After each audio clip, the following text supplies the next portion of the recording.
Hey guys, welcome back to another video here on my YouTube channel. And for today's book review, we are going to be reviewing The Fear of Falling by kenadee Bryant. She's another independently published author.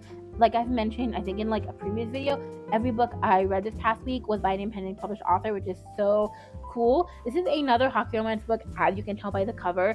Now, this is the first book in the series. I think it's called the Falling series, but it does follow the Toronto Knights.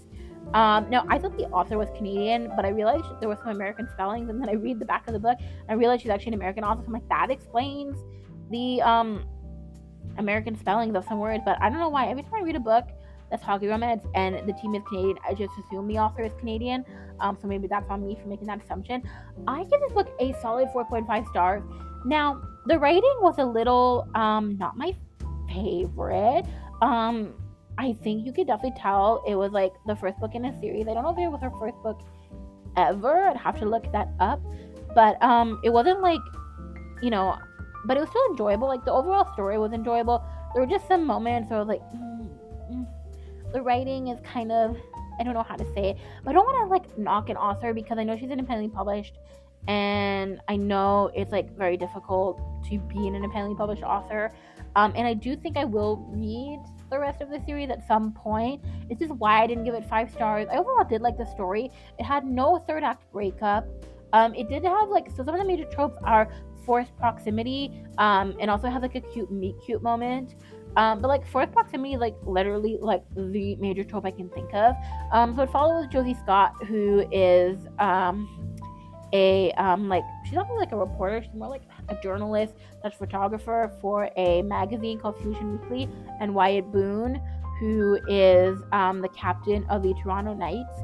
And he just like, he's starting a new season after having a season-ending injury in the previous season that could have been career-ending but wasn't. So his playing hasn't been great, and when they meet, he's on they're on a six losing streak, if I'm saying that right. They lost 6 games in a row, the first 6 games of the season. And they get stuck in an elevator overnight when the elevator for their building stops working, and just they get stuck in it overnight. And so that's how they meet, and they sort of like start connecting at that moment. And then when the elevator starts working again, she was like, hey, I know that like a lot of people are gonna have eyes on you because you're famous. I can take care of talking to the manager and everything about, and asking all the questions they have. Will you escape and go up the stairs to your apartment? So he's like, thank you for that. Then he feels bad that he left her to answer all the questions, so he goes back to find her, to figure out like where her apartment is, and to like apologize for all that.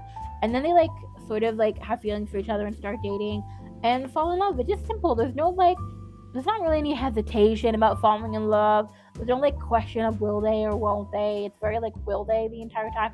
So if you're somebody who prefers a will they won't they, and who doesn't like the cheesy, like it still just goes so smoothly sort of type of romance, and I would not recommend this one.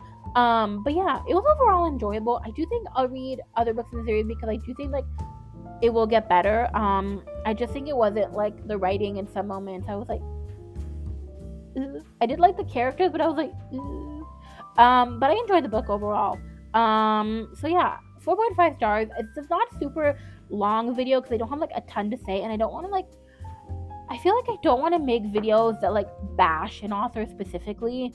I don't mind saying if I didn't enjoy a book, why I didn't enjoy it, but I don't want to like go out there and say this author was terrible, awful, don't read her, because that's not the case. I just don't think it's like fair to put that out there. I think you can say when you didn't like a book, why you didn't like it. If you gave it 2 stars, if you gave it 1 stars, why. If you felt like it was problematic, why you felt it was problematic. But like, I don't feel like I want to just like go out there and like spew like this was awful, the author was awful, because that's not the case in this book. Like I still gave it 4.5 stars.